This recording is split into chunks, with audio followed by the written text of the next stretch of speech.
Hola, me llamo Ernesto. Yo no soy médico ni enfermero, yo limpio. Bueno, limpiaba.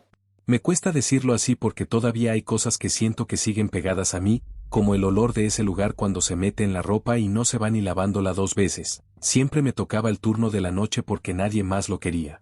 Decían que era pesado, que uno terminaba escuchando cosas que no estaban ahí, pero la verdad es que a mí me gustaba. Había menos gente, menos ruido, nadie encima diciéndome que me apurara, y uno podía pensar, o al menos eso creía. Yo tenía una rutina muy tonta, pero era lo único que me mantenía tranquilo. A la 1 en punto dejaba lo que estuviera haciendo, iba al inicio del pasillo central, me sentaba en una silla metálica que siempre estaba fría y me tomaba un café de máquina. No era por el café, era por sentarme 5 minutos y sentir que todo estaba en orden.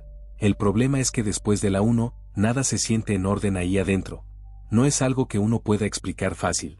No son gritos ni cosas que te hagan salir corriendo. Son detalles pequeños que empiezan a repetirse, como una camilla que suena cuando nadie la mueve, o una puerta que parece que alguien dejó mal cerrada y nunca termina de acomodarse. Cosas así, cosas que uno al principio ignora porque tiene trabajo que hacer. Yo también lo ignoré, hasta que vi a la niña. La primera vez pensé que era una paciente que se había soltado de alguien. Estaba al fondo del pasillo, donde una de las luces siempre parpadea desde hace meses y nadie arregla porque todavía sirve. Tenía una bata grande, demasiado grande para su cuerpo, y estaba descalza. No lloraba, no decía nada, solo estaba ahí, mirándome como si yo fuera el que estaba fuera de lugar. Le hablé como uno le habla a un niño que se pierde, con cuidado, sin asustarlo. Le pregunté si sabía dónde estaba su mamá o si alguien la estaba buscando, pero no respondió. Ni siquiera cambió la expresión. Eso fue lo primero que me hizo ruido, porque los niños en hospitales no se quedan quietos así, siempre piden ayuda o lloran o se desesperan. Ella no me acerqué esa vez. No sabría decirte por qué. Tal vez pensé que alguien más se iba a hacer cargo, tal vez no quise complicarme el turno. Fui a buscar a una enfermera, y cuando regresamos ya no había nadie en el pasillo. Revisamos rápido, preguntamos en pediatría, pero no faltaba ningún niño. Me dijeron que seguro era familiar de alguien, que a veces los dejan solos un momento. Yo asentí, pero no me cuadraba. Esa misma noche recordé algo que me había dicho un camillero semanas antes, en tono de broma, de esas cosas que uno escucha mientras trabaja y luego olvida.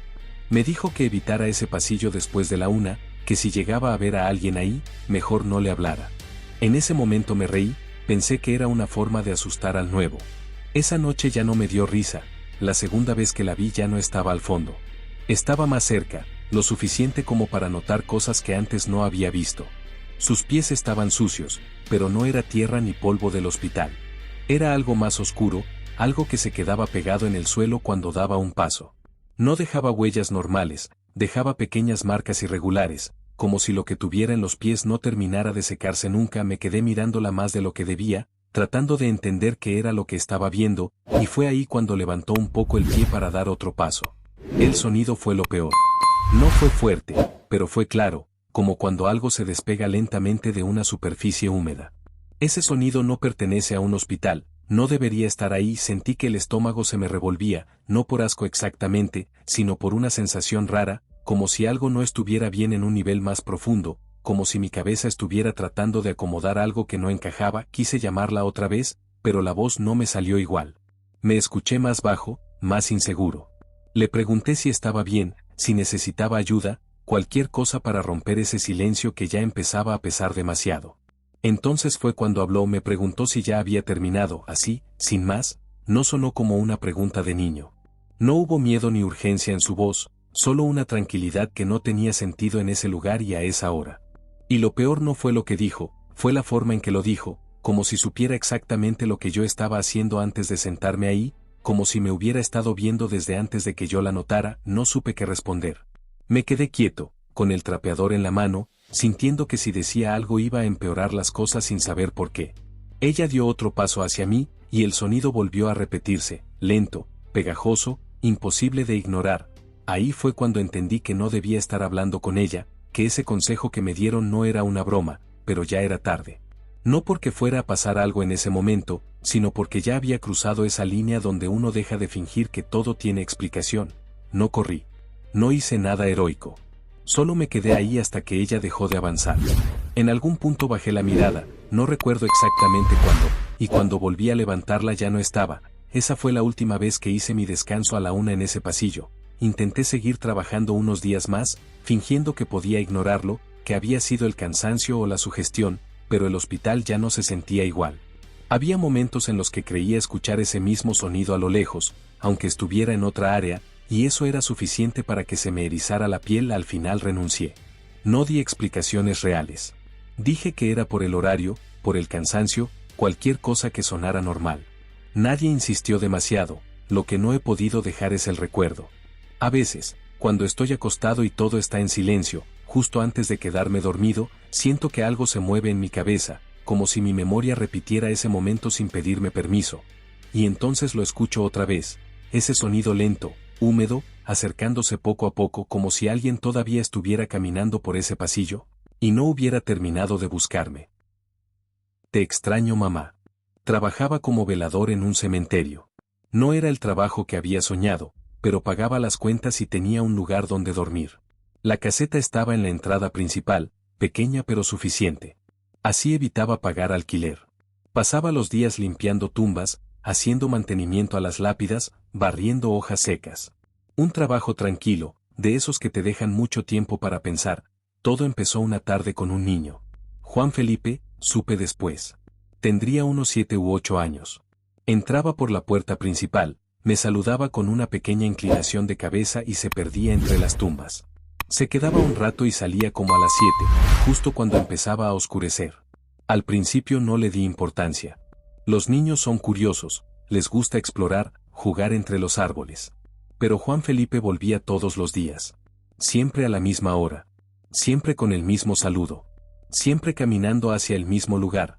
Me causó curiosidad. Una tarde lo seguí, despacio, sin que me notara. Caminó entre las hileras de tumbas hasta llegar a una que estaba reciente, de esas con la tierra todavía fresca. Se sentó frente a la lápida, cruzó las piernas y empezó a hablar. Mamá, hoy en la escuela hicimos un dibujo. Te lo traje. Sacó una hoja arrugada de la mochila. Era un dibujo hecho con colores, de esos que los niños hacen con cuidado, apretando los crayones para que no se salgan de la línea. Lo puso junto a la lápida, como si ella pudiera verlo. La maestra dijo que era el mejor, siguió. Por eso te lo traigo. Después sacó sus cuadernos.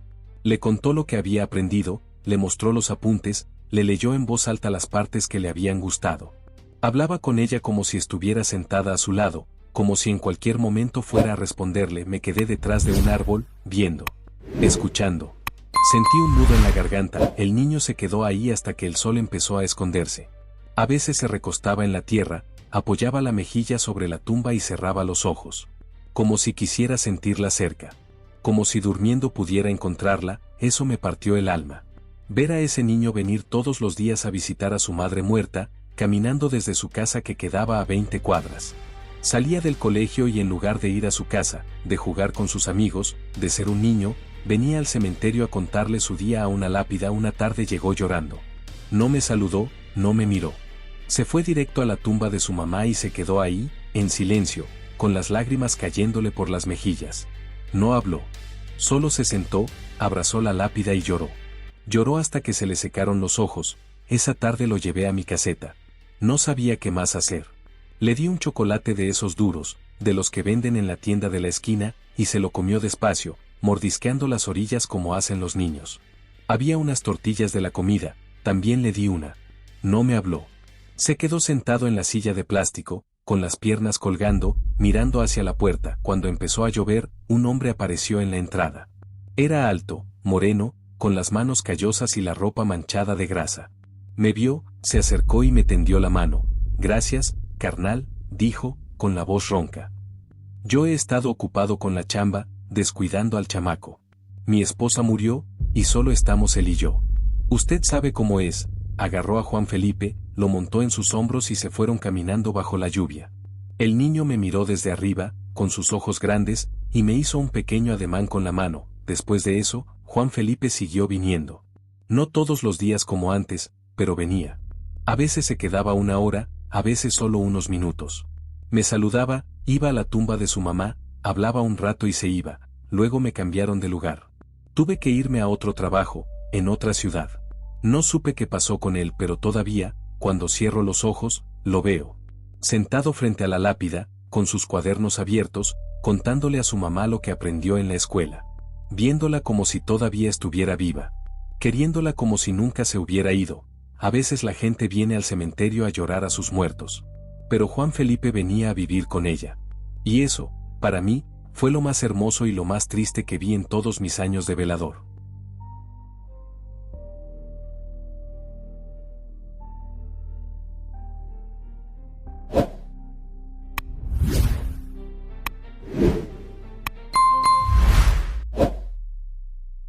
Muchas gracias a todos los que envían sus historias. Sigan apoyando a mi canal.